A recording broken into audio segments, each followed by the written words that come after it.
تو ہماری بات یہ چل رہی تھی کہ ہم نے یہاں کہا ہے کہ جابر بن عبداللہ رضی اللہ عنہ یہ روایت مراسیل صحابہ میں سے ہے۔ مراسیل صحابہ کا مطلب یہ ہے کہ یہ صحابی کی روایت مرسل ہے، یعنی انہوں نے اپنے سے اوپر والے کسی صحابی کا نام چھوڑا ہے، تو اپنے سے اوپر والے کوئی راوی کو چھوڑا ہے، اس لیے کہ وہ کہہ رہے ہیں کہ جب کعبہ بن رہا تھا تو حضور یوں کر رہے تھے، حضور علیہ السلام یوں کر رہے تھے، حضرت عباس حضور کو یوں کہہ رہے تھے، تو ایسے لگتا ہے جیسے حاضر واقعہ ہوں، جبکہ یہ حاضر واقعہ نہیں تھا، جیسے کہ کل کے درس میں بتایا۔ تو پھر اگر یہ مرسل ہیں یہ روایت، تو انہوں نے ان سے اوپر پھر کون سا راوی ہے جس کو انہوں نے چھوڑا ہے؟ تو جب کوئی آدمی ارسال کرتا ہے، اپنے سے اوپر راوی چھوڑتا ہے، تو اس راوی کو معلوم کرنے کا طریقہ کیا ہے؟ یہ آگے بھی آئے گی ایک دو جگہ ایسی جہاں ہم کسی چیز کو معلوم کریں گے، میں اس کی عملی مشق بھی انشاءاللہ آپ سے کرواؤں گا۔ یہاں صرف اتنا ہے کہ انہوں نے کس سے سنا ہے۔ ایک تو مولوی صاحب یہ ہے، عمدۃ القاری کھولو، فتح الباری کھولو، انہوں نے لکھا ہوگا کہ انہوں نے فلاں سے سنا ہے۔ یہ کوئی تحقیق نہیں ہے، یہ مطالعہ ہے، تحقیق نہیں ہے۔ آپ نے فتح الباری کا مطالعہ کیا، انہوں نے لکھا ہوا کہ انہوں نے فلاں سے سنا ہے۔ تحقیق یہ ہے کہ فتح الباری والے کو کیسے پتہ چلا، عمدۃ القاری والے کو کیسے پتہ چلا۔ اگر وہ لکھ سکتے ہیں تو ہم بھی کتابیں دیکھ کر کچھ کہہ سکتے ہیں۔ اکابر کا احترام جزء لازم ہے ہمارے لیے، لیکن اس کا یہ مطلب نہیں ہے کہ جو تحقیقات انہوں نے کی ہم ان تحقیقات کی راہوں پہ نہ چلیں۔ اصل تو یہ ہے کہ ہم انہی کی راہوں پر چلیں۔ تو انہوں نے تحقیق کی، ہم بھی تحقیق کریں گے۔ تو یہ ضرور ہے کہ بڑی کتابیں ہم پڑھتے ہیں، فتح الباری، عمدۃ القاری، لیکن اس سے بھی آگے بڑھ کر جہاں اور ہیں، اس سے بھی آگے ہیں جہاں اور، کیسے وہ شعر ہے، اس سے بھی ہیں آگے جہاں اور ہیں۔ تو میں سے کسی کو ذوق نہیں شعر کا، تو جس سے اور بھی آگے جہاں ہیں، تو ان کو کیسے پتہ چلا فتح الباری والے کو؟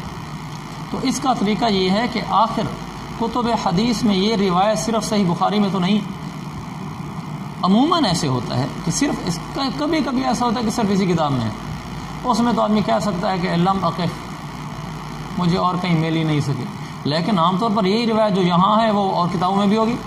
ممکن ہے وہ مسلم میں ہو، ترمذی میں ہو، ابو داود میں ہو، اب تھوڑا سا باہر نکلتے ہیں، ممکن ہے وہ المعجم الصغیر میں ہو، المعجم الکبیر میں ہو، المعجم الاوسط میں ہو، ممکن ہے مسند احمد میں ہو، ممکن ہے صحیح ابن خزیمہ میں ہو، تو ممکن ہے مستدرک حاکم میں ہو۔ اسی طرح آپ سلسلہ بڑھاتے چلے جائیں تو اور بہت ساری کتب حدیث ایسی ہیں جو ایک لمبا ذخیرہ ہے، جن کے اندر ہی ممکن ہے کتاب ہو، یہ حدیث ہو۔ تو ہم کسی اور کتاب کو دیکھ لیں گے، مسند ابی یعلا الموصلی ہے۔ تو کتب حدیث آج کل تو مشکل ہی نہیں رہا، کمپیوٹر آ گیا ہے، شامل آ گیا ہے، سینکڑوں ہزاروں کتابیں رکھی ہیں، جیسے بہت بڑی لائبریری میں داخل ہو گئے ہوں۔ تو آپ یہ روایت دیکھیں اور کہاں کہاں آئی ہے، جہاں جہاں یہ روایت پڑھیں تو کہیں نہ کہیں لکھا ہوگا سمع جابر بن عبداللہ عن فلان قال، تو آپ کہیں گے سماعه من فلان کما رواہ فلان فی کتابہ فلان فی کتابہ کذا، جیسا کہ فلان نے ذکر کیا ہے، جیسا آپ کہیں گے کما رواہ احمد فی مسندہ، جیسا کہ امام احمد بن حنبل نے اپنی کتاب مسند احمد میں روایت بیان کی ہے، وہاں ہم راوی کا ذکر کیا ہے۔ تو اس طرح پتہ چلتا ہے۔ تو یہاں بہرحال فتح الباری اور عمدۃ القاری میں لکھا ہے، بظاہر یہ ہے کہ انہوں نے حضرت عباس رضی اللہ عنہ سے سنا ہوگا، جابر بن عبداللہ نے ان سے سنا ہوگا۔ اور ایک یہ بھی ہے جو انہوں نے لکھا ہے، میں نے کہا نا فتح الباری دو ہیں، جو فتح الباری عمدۃ القاری معروف ہیں ان میں تو یہ لکھا حضرت عباس سے لکھا ہے، لیکن جو ابن رجب الحنبلی کی فتح الباری ہے، تو میں نے بتایا نا فتح الباری دو ہیں، ابن حجر کی اور ابن رجب کی۔ تو ابن رجب کی جو فتح الباری ہے اس میں انہوں نے کہا ہے ان کا نسامی ذالک من النبی علیہ السلام فہو متصل علی مرسل، اگر انہوں نے ڈائریکٹ حضور صلی اللہ علیہ وسلم سے سنا ہو تو پھر حدیث مرسل نہیں رہے گی، پھر یہ متصل ہو جائے گی، موصول ہو جائے گی، مسند ہو جائے گی، تینوں کا ہی مطلب ہے۔ متصل سند آخر تک جڑی ہوئی ہے، موصول کا بھی یہی معنی ہے، مسند کا بھی یہی معنی ہے، سند آخر تک جڑی ہوئی ہے، انقطاع نہیں ہے۔ تو مسند دو معنی میں استعمال ہوتا ہے، پڑھو گا اپنے اصول حدیث میں، ایک مسند ہوتا ہے کہ سند آخر تک متصل ہو، اور ایک مسند ہوتا ہے حروف ہجائی کے طرز پر یا صحابہ کے ناموں کے طرز پر احادیث کو مرتب کیا گیا. جیسے مسند احمد ہے. مسند احمد کا مطلب یہ ہے کہ انہوں نے ہر صحابی کی حدیثیں ساری الگ کر دی ہیں. ہر صحابی کی. ابو صدیق رضی اللہ عنہ کی ساری حدیثیں الگ ہیں. مسند احمد بن حنبل اس طریقے سے نہیں لکھی جیسے ہماری یہ کتابیں کتاب الصلاۃ, کتاب الزکوٰۃ, کتاب الحج, کتاب الوضوء, اس کے نیچے حدیثیں لکھی ہوئی ہیں. نہیں, وہاں لکھا ہوگا مسند ابی بکر الصدیق, ابو بکر صدیق کی ساری حدیثیں اکٹھی کر دی. مسند عمر بن الخطاب, یہ مسند کا مطلب ہے. تو جو میں کہہ رہا تھا یہ حدیث پر متصل ہوگی, مسند ہوگی, موصول ہوگی, تو اس مسند کا نا سند ملی ہوئی ہوگی آخر تک. تو یہ فتح الباری ابن رجب میں لکھا ہے. تو یہ طریقہ ہوتا ہے معلوم کرنے کا. انہوں نے آگے کن سے سنا ہے؟ لما بنیت الکعبہ, تو جب کعبہ بنایا گیا. یہ تو لفظ لفظ میں چلے جائیں تو پھر ساری زندگی ادھر ایک سطر پہ بیٹھے رہیں گے. ذوق تو ایسے ہی ہونا چاہیے, ہر لفظ کی کھال کی بھی کھال اتار لینا کہ ایسا کیوں ہے, کیوں میں بھی کیوں کر دینا. یہاں جو ہے لما بنیت الکعبہ, تو کعبہ کو کعبہ کیوں کہتے ہیں؟ یہ صرف ذوق تحقیق پیدا کرنے کے لیے عرض کر رہا ہوں کہ کعبہ کو کعبہ کیوں کہتے ہیں. فوراً ذہن میں آنا چاہیے یہ سوال. جس طرح آپ کبھی سنتے ہیں نا حکومتی کوئی پابندیاں بنتی ہیں, حکومتی قوانین بنتے ہیں, تو عام طور پر وہ مخفف استعمال کرتے ہیں. ہاں, جیسے ایس او پیز. پہلی دفعہ واحلے میں جب آپ نے سنا ایس او پیز تو ذہن میں آنا چاہیے بھی ایس او پیز کیا چیز ہے, کس لفظ کا مخفف ہے اور اس کا معنی کیا ہے. تو جب سب سے پہلے میں نے سنا تو پھر میں نے اس کو دیکھنا شروع کیا. ہمارے ایک دوست ہیں بڑا انگریزی میں قابو ہیں, میں نے ان سے پوچھا کہ اس بارے کیا ہے, وہ بھی ڈھونڈنے لگے, کہنے لگے مجھے تو کبھی خیال ہی نہیں آیا. تو ایسے جب بھی آپ کو نیا لفظ سنا, آئی ایم ایف والوں نے قرضہ نہیں دیا. آئی ایم ایف کیا چیز ہے؟ امریکہ کو یو ایس اے کہتے ہیں, اور لندن کو یو کے کہتے ہیں, اور عرب امارت کو یو اے ای کہتے ہیں, سعودیہ کو کے ایس اے کہتے ہیں. ایسا کیوں ہے؟ یہ کیا چیز ہے؟ کوئی بھی آپ عربی کا لفظ بنیت الکعبہ, کعبہ کو کعبہ کیوں کہتے ہیں؟ مدینہ طیبہ کا نام پہلے یثرب تھا, پھر مدینہ رکھ دیا گیا. یثرب تھا تو کیا معنی تھا, مدینہ تھا تو کیا معنی ہے؟ تم سب میں سے میرے کو شاید کسی کو بھی مدینہ کا معنی نہ آتا, سوائے مدینہ کا معنی شہر نہیں, یہ تو عام معنی ہے. جب اس کو یثرب سے بدل کر مدینہ رکھا تو اسی لیے تو نہیں رکھا تھا کہ یثرب کا معنی کیا ہے. یثرب کا معنی ہے کسی کو یاد ہے؟ ملامت کرنے کی ہوئی جگہ اور ملامت کی جگہ. پھر اس کا جگہ نام جب بدلا تو اسی لیے کہ وہ نام معنی اچھا نہیں تھا نا, اس کا معنی مدینہ اسی لیے تو نہیں رکھا تھا, اس کا معنی شہر ہے. آپ بتاؤ مدینہ کا کیا معنی ہے؟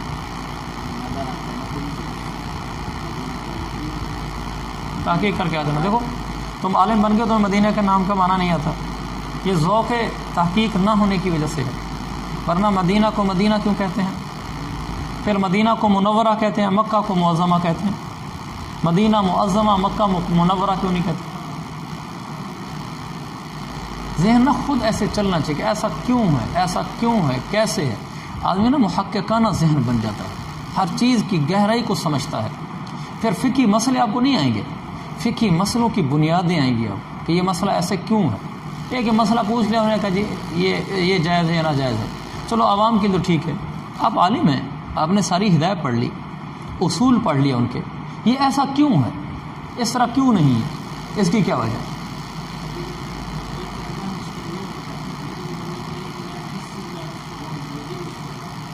یا وہ کہ تحقیق کرنے کو تو دل چاہتا ہے لیکن کیسے تحقیق کریں؟ وہ ایسے ہے جیسے انشاءاللہ اللہ کی حکم اس کی توفیق سے بخاری میں پڑھیں گے تو ساتھ ساتھ اب تھوڑی تھوڑی باتیں کو معلوم ہو رہی ہیں نا.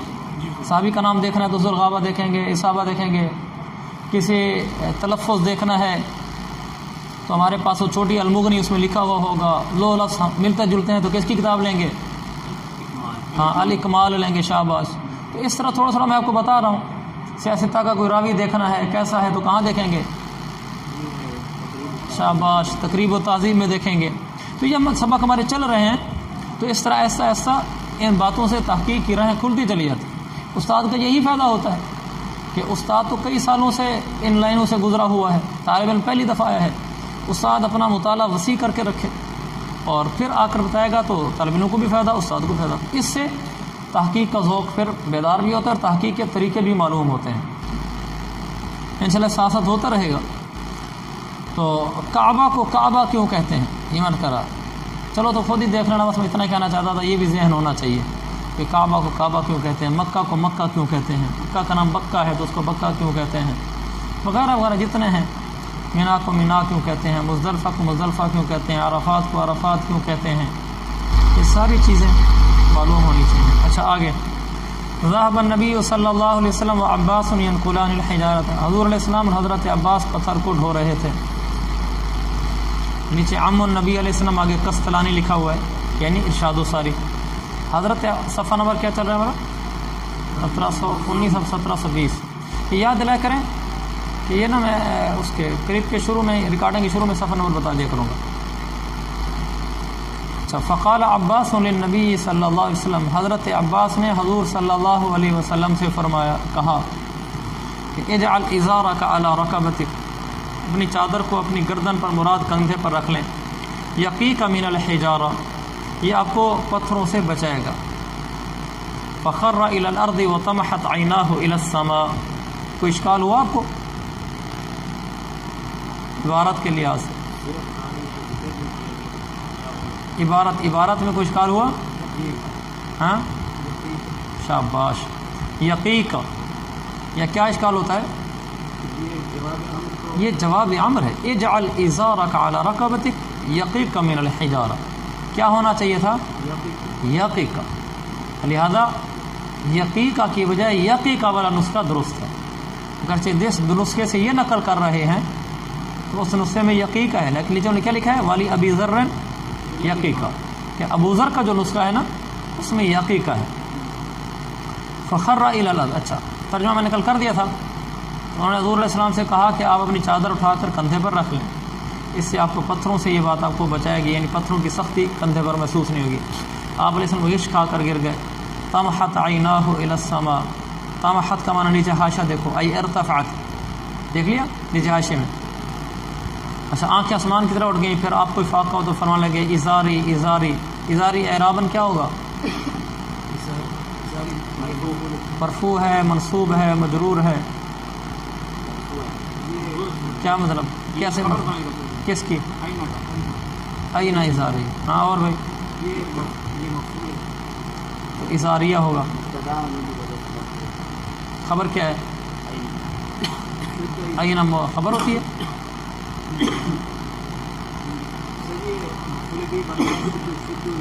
شاباش، یہ سارے احتمالات ٹھیک ہیں۔ ایسے موقعوں پر اعراب کی طرف بھی ذہن جانا چاہیے۔ یا تو یہ کہ این ازاری مرفوع ہے، یہ ہے کہ شد ازاری، میری ازار باندھ دو، میری ازار باندھ دو۔ فشد علیہ ازارہ، تو ان پر ان کی ازار باندھے گی۔ دیکھو شین کے اوپر پیش بھی دیا ہوا ہے، زبر بھی دیا ہوا ہے، اور آگے ازارہ بھی دیا ہوا ہے، ازارہ بھی دو ہے۔ پہلی دفعہ آپ دیکھ رہے ہوں گے اعراب تو دو میں سے ایک ہی آئے گا نا۔ یہ اس لیے کہ اس میں جتنے احتمالات ہیں انہوں نے لکھ دیے ہیں۔ فشد علیہ ازارہ بھی ہو سکتا ہے، حضرت عباس نے حضور علیہ السلام پر چادر باندھ دی، یا کسی باندھنے والے نے چادر باندھ دی۔ یا شدہ بھی ہو سکتا ہے، ازارہ آپ کی چادر باندھ دی گئی۔ اشکال تو یہاں بالکل واضح ہے کہ نعوذ باللہ اس سے تو آپ کا سطر کھلنا لازمت ہے، اور سطر کھلنا تو انتہائی نامناسب بات ہے، تو آپ کا سطر کیسے کھل گیا؟ اس میں ایک بحث تو یہ ہے کہ اگر واقعی سطر کھلا ہی ہے، جو کہ سطر کھلنا جائز نہیں ہے، تو کیا نبی سے نبوت کے اعلان سے پہلے گناہ ہو سکتا ہے؟ یہ ایک مختلف فیہ مسئلہ ہے علماء محققین کے نزدیک۔ مختلف اس میں مذاہب ہیں، اختلاف اقوال میں سے محققین کے نزدیک راجح قول یہ ہے کہ انبیاء علیہم الصلوات والسلام و تسلیمات قبل نبوت اور بعد نبوت دونوں عمدن ہوں خاصہ ہوں، دونوں طرح ہر قسم کے گناہوں سے صغیر ہوں یا کبیر ہوں معصوم ہوتے ہیں۔ یہ قول مرقات المفاتیح میں ملا علی قاری نے لکھا ہے، اور یہی تحقیق حضرت قاسم نانوتوی کی ہے۔ وہ بھی فرماتے ہیں تمام انبیاء بالغ ہونے سے پہلے، نبوت سے بھی بالغ ہونے سے پہلے تو مکلف نہیں ہوتے، نبوت سے پہلے اور نبوت کے بعد عمدن اور سہون، صغیر اور کبیر، ہر لحاظ سے دیکھ لو وہ معصوم ہوتے ہیں، گناہوں سے پاک ہوتے ہیں۔ حضرت انور شاہ کشمیری رحمۃ اللہ کی انوار الباری میں کتاب الصلاۃ کے اندر حضرت قاسم نانوتوی کی یہی تحقیق نقل کی گئی ہے، اور تحفۃ القاری میں ایک اور جواب ہے جو اس سے متعلقہ نہیں ہے، بس اس کے یہ دو ہی جواب ہیں۔ ہو گیا؟ کہ تحقیقی قول یہ کہ انبیاء گناہوں سے معصوم ہوتے ہیں۔ اب سوال یہ پیدا ہوتا ہے جب یہ بات ہو گئی کہ گناہوں سے معصوم ہوتے ہیں تو پھر تو مطلب یہ ہے کہ سطر کا کھلنا نہیں ثابت ہوا، اور ادھر کہہ رہے ہیں کہ سطر کھلا ہے، نبی سے گناہ تو ہوتا کوئی نہیں۔ تو اب ادھر حکم یہ ہے کہ اجعل ازارک علی رکبتک، اپنی چادر کو آپ خود اوپر کر لیں۔ تو اللہ کے نبی کا سطر کھل گیا تھا، اس بارے میں کیا جواب ہے؟ اس کا جواب یہ ہے کہ اس وقت سب سے پہلے یہ دیکھا جائے گا کہ آپ کی عمر کتنی تھی، کیونکہ بلوغت سے پہلے تو اول کوئی مکلف نہیں ہوتا۔ اس میں 3 قول ملتے ہیں کہ جس وقت اس تعمیر کا ذکر، ایک تعمیر تو وہ ہوئی ہے جس وقت 35 سال حضور علیہ السلام کی عمر مبارک تھی، یہ تعمیر تو ہوئی ہے، لیکن تعمیریں تو بیت اللہ کی بہت ہوئی ہیں۔ یہ کون سی تعمیر کی بات ہے؟ ایک قول یہ ہے جب آپ کی عمر 15 سال کی تھی، ایک قول یہ ہے جب آپ کی عمر 25 سال کی تھی، ایک قول یہ ہے کہ جب آپ کی عمر 35 سال کی تھی، اس وقت کی ہے۔ اس وقت حضرت انور شاہ کشمیری رحمۃ اللہ علیہ نے جو بات لکھی ہے وہ بڑی خوبصورت ہے۔ وہ فرماتے ہیں اگر اس سے بھی کوئی کم عمر کی روایت مل جائے تو اس کو ترجیح ہوگی، 15 سال سے بھی کم عمر کی روایت کو مل جائے تو، یعنی یہ بلوغت سے پہلے کی بات ہے۔ اور اسی بات کو علامہ عینی رحمۃ اللہ علیہ نے ترجیح دی ہے عمدۃ القاری میں، اسی کو ترجیح دی ہے کہ سن بلوغ کو نہیں پہنچے تھے۔ وہ فرماتے ہیں کہ امام زہری نے ایسے ہی کہا کہ حضور صلی اللہ علیہ وسلم کے سن بلوغ کو پہنچنے سے پہلے کا واقعہ ہے، یعنی آپ بچے تھے، بچپن کے دوران ایسے کوئی ہو رہا تھا تو وہ بچے تھے تو انہوں نے چادر اٹھا کر کندھے پہ رکھ لی تھی، اور بلوغ سے پہلے کوئی مکلف نہیں ہوتا۔ تو لہٰذا ہم اسی کو ترجیح دیں گے جس کو مولانا صدیق صاحب نے اپنی کتاب الخیر الساری جلد نمبر 3 صفحہ نمبر 91 یہاں نہیں لکھا، یہی حدیث کتاب الصلاۃ میں ہے۔ جب کتاب الصلاۃ کی انہوں نے تشریح کی تو وہاں پر یہ لکھا ہے، میں نے وہیں دیکھا ایک روایت کا، چونکہ بخاری میں یہ بہت زیادہ مسئلہ پیش آتا ہے، اس کی آدھی حدیثیں تقریباً مقررات ہیں۔ جو حدیث یہاں لکھی اور ہم تو پیچھے والی جلدیں نہیں پڑھی نا، ہمارا تو سبق ہی یہاں سے، ہم یہ حدیث کھول کے دیکھیں کہ فتح الباری، عمدۃ القاری، خیر الساری، انوار الباری اور انعام الباری، جتنی ہماری شروع ہیں، تحفۃ القاری، نظر الباری، ہم دیکھتے جائیں گے، ہمیں کہیں اس کی خاطر خواہ کھلی تشریح نہیں ملے گی۔ یہ بڑی اچھی بات مجھے ذہن میں آ گئی۔ تو طالب علم یہ سمجھتا کہ یار اتنی کوئی اچھی شرح تو ہے نہیں عمدۃ القاری، جو بات مجھے اٹکتی ہے اس میں تو ہلکا سا لکھ دیتے ہیں، پتہ نہیں 25 جلد میں کیا لکھا ہوا ہے۔ اس کی وجہ یہ ہوتی ہے مولانا، ہم پڑھ رہے ہیں بخاری ثانی کا اینڈ، اور آنے کا آدھی حدیث ہے وہ ہیں جو دوسری دفعہ آئی ہوئی ہیں، یہ حدیث پہلے جہاں گزری ہوتی ہے نا یہ وہیں تشریح کر دیتے ہیں، جب حدیث دوبارہ آتی ہے تو پھر یہ اس کی تشریح نہیں کرتے، موٹا موٹا سا لکھ دیتے ہیں۔ کبھی تو یہ لکھ دیتے ہیں کما تقدم فی کتاب الصلاۃ، تو کبھی کما تقدم بھی نہیں لکھتے، تو پھر خود دیکھنا ہوتا ہے کہ یہ حدیث کہاں کہاں آئی ہے، اور جہاں جہاں آئی ہے اور ان میں سے بھی سب سے پہلے کہاں آئی ہے۔ مثلا یہ حدیث 4 دفعہ آ گئی، جیسے انما الاعمال بالنیات بہت دفعہ آئی ہے، کہ 20 دفعہ سے بھی زیادہ آئی ہے، یا بول رہا ہوں جی 22 دفعہ، یہاں بالکل ایسا مجھے بھی ذہن میں یہ آ رہا تھا، 22 دفعہ انما الاعمال بالنیات ہے۔ تو یہ حدیث پہلے ممکن ہے 4 دفعہ گزر چکی ہے، 3 دفعہ، تو یہ دیکھنا ہوگا سب سے پہلے کہاں آئی ہے۔ آج کل یہ پہچاننا آسان ہے کہ سب سے پہلے کہاں آئی ہے، کیسے پہچاننا آسان ہے؟ شاملہ، مکتبہ شاملہ میں آپ ڈالیں تو فوراً حدیث نکل کے باہر آ جائے گی، تو شاملہ کے اندر یہ مل جاتا ہے، تو آپ شاملہ میں حدیث لکھیں گے وہ آ جائے گا۔ مکتبہ شاملہ جو کمپیوٹر میں سافٹ ویئر ہے، پروگرام ہے، اس میں حدیث لکھیں تو حدیث بتا دیتا ہے کس کس جگہ، تو وہ آپ حدیث دیکھ لیں کہ جہاں سب سے پہلے آئی ہوگی اس کے شرح کھول کے بیٹھ جائیں، اس میں انہوں نے کھول کے بات کی ہوگی، پھر آپ ساری شرح وہی کھولیں، اردو والی بھی اسی جگہ سے کھولیں، عربی والی بھی اسی جگہ سے کھولیں، تو مسئلہ بالکل منقع ہو جاتا ہے۔ اس حدیث کے لیے بھی میں نے متعدد شروع دیکھی، اس لیے اس کے بعد جو نچوڑ نکلا میں آپ کو بتا رہا ہوں کہ انوار الباری میں یہ لکھا ہے، خیر الساری میں لکھا ہے، عمدۃ القاری میں لکھا ہے، جیسا کہ ابھی عرض کیا آپ کی خدمت میں۔